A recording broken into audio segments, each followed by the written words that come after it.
ନମସ୍କାର ଓଡ଼ିଶା। ଆଜି ଡିସେମ୍ବର 15 ତାରିଖ ସୋମବାର। ଚାଲନ୍ତୁ ଜାଣିବା 12ଟି ଗୁରୁତ୍ୱପୂର୍ଣ୍ଣ ଖବର ବିଷୟରେ।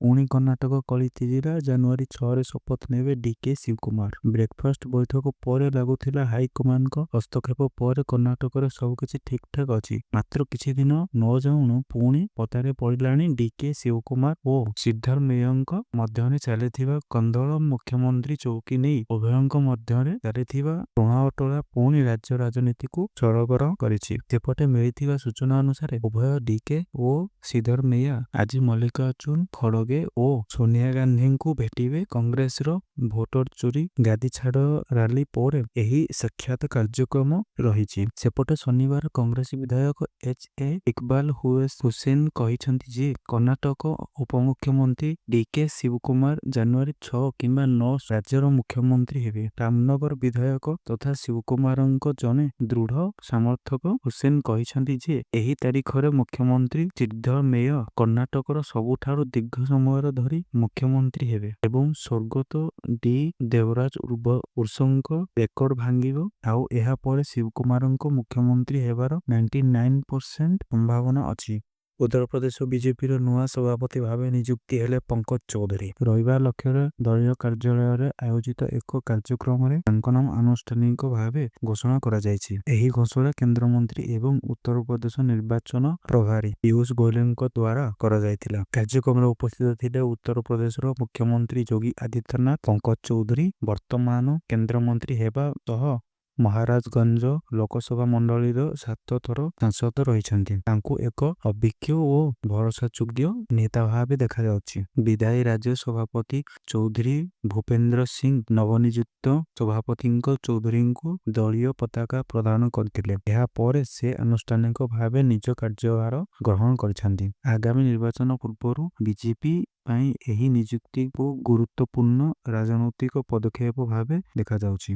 ଅଷ୍ଟ୍ରେଲିଆର ସିଡନୀ ସହରରେ ରବିବାର ସନ୍ଧ୍ୟାରେ ଘଟିଛି ଏକ ବଡ଼ ଅଘଟଣ। ସମୁଦ୍ର ପାଖରେ ୟହୁଦୀ ସମୁଦାୟର ଲୋକମାନେ ପର୍ବ ପାଳନ କରୁଥିବା ବେଳେ ହଠାତ୍ ଆଖିବୁଜା ଗୁଳିଚାଳନା ହୋଇଥିଲା। ଏହି ଆକ୍ରମଣରେ ଘଟଣାସ୍ଥଳରେ 10 ଜଣଙ୍କର ମୃତ୍ୟୁ ହୋଇଥିବା ସୂଚନା ମିଳିଛି। ଗୁଳି ଚାଳନା ପରେ ସମ୍ପୂର୍ଣ୍ଣ ଅଞ୍ଚଳରେ ଭୟ ଓ ଆତଙ୍କ ପରିବେଶ ସୃଷ୍ଟି ହୋଇଥିଲା। ଶହ ଶହ ଲୋକ ନିଜ ଜୀବନ ବଞ୍ଚାଇବା ପାଇଁ ଚଢ଼ାବେଢ଼ା ମଧ୍ୟରେ ଘଟଣାସ୍ଥଳରୁ ପଳାଇବାକୁ ଚେଷ୍ଟା କରୁଥିବା ଦୃଶ୍ୟ ଦେଖାଯାଇଥିଲା। ପୁଲିସ ଏବଂ ଆପାତକାଳୀନ ସେବା ଦଳ ତୁରନ୍ତ ଘଟଣାସ୍ଥଳରେ ପହଞ୍ଚି ପରିସ୍ଥିତିକୁ ନିୟନ୍ତ୍ରଣରେ ନେଇଥିଲେ। ଏହି ଦୁଃଖଦ ଘଟଣା ୟହୁଦୀମାନଙ୍କର ପବିତ୍ର ପର୍ବ ହାନୁକା ପାଳନ ସମୟରେ ଘଟିଛି। ସୂଚନା ଅନୁଯାୟୀ ସେଠାରେ ପ୍ରାୟ 2000ରୁ ଅଧିକ ଲୋକ ଉପସ୍ଥିତ ଥିଲେ। ଘଟଣାକୁ ନେଇ ତଦନ୍ତ ଜାରି ରହିଛି ଏବଂ ଆକ୍ରମଣକାରୀଙ୍କ ସନ୍ଧାନ ପାଇଁ ସୁରକ୍ଷା ବ୍ୟବସ୍ଥା କଠୋର କରାଯାଇଛି।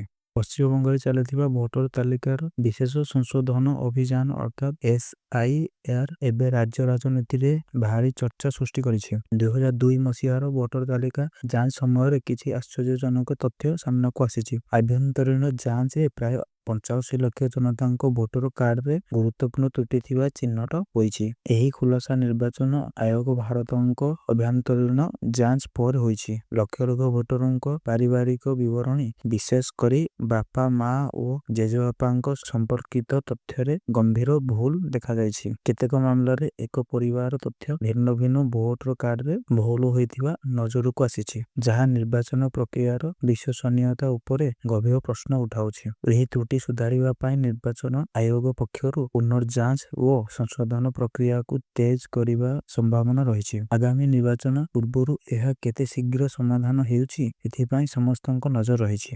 ଭାରତ ବିଶ୍ୱର ଆଗାମୀ ଶକ୍ତିଶାଳୀ ଅର୍ଥନୈତିକ ଭାବେ ଆଗକୁ ବଢୁଥିବା ବେଳେ ଏକ ଚିନ୍ତାଜନକ ତଥ୍ୟ ଏବେ ସାମ୍ନାକୁ ଆସିଛି। ଧୀରେ ଧୀରେ ବିଶ୍ୱର ଦ୍ୱିତୀୟ କିମ୍ବା ତୃତୀୟ ସର୍ବବୃହତ ଅର୍ଥନୀତି ହେବା ଦିଗରେ ଅଗ୍ରସର ହେଉଥିବା ଭାରତ ସବୁ କ୍ଷେତ୍ରରେ ନିଜ ଛାପ ଛାଡୁଥିବା ବେଳେ ଏକ ଚମକାଇବା ଭଳି ତଥ୍ୟ ପ୍ରକାଶ କରିଛି। ବିଦେଶ ମନ୍ତ୍ରାଳୟ ତଥ୍ୟ ଅନୁଯାୟୀ ପ୍ରତି ବର୍ଷ ପ୍ରାୟ 2 ଲକ୍ଷ ଭାରତୀୟ ନିଜ ଦେଶର ନାଗରିକତା ତ୍ୟାଗ କରି ବିଦେଶରେ ସ୍ଥାୟୀ ଭାବେ ଅବସ୍ଥାନ କରୁଛନ୍ତି। ଏହି ତଥ୍ୟ ଗୃହ ମନ୍ତ୍ରାଳୟ ପକ୍ଷରୁ ସଂସଦରେ ଉପସ୍ଥାପନ କରାଯାଇଛି। 2011 ଠୁ 2024 ମଧ୍ୟରେ ପ୍ରାୟ 21 ଲକ୍ଷ ଭାରତୀୟ ବିଦେଶ ନାଗରିକତା ଗ୍ରହଣ କରିଛନ୍ତି। 2021ରେ ସବୁଠାରୁ ଅଧିକ ଲୋକ ଭାରତୀୟ ନାଗରିକତା ତ୍ୟାଗ କରିଥିବା ରେକର୍ଡ ମିଳିଛି। ତଥାପି ବିଗତ 5 ବର୍ଷରେ ମାତ୍ର ପ୍ରାୟ 9 ଲକ୍ଷ ଲୋକ ବ୍ୟକ୍ତିଗତ କାରଣରୁ ଭାରତ ଛାଡ଼ିଥିବା ସୂଚନା ମିଳିଛି। ବିଶେଷଜ୍ଞମାନଙ୍କ ତଥ୍ୟରେ ଉତ୍ତମ ଶିକ୍ଷା ଓ ଚାକିରି ସୁଯୋଗ, ଉଚ୍ଚ ଜୀବନମାନ,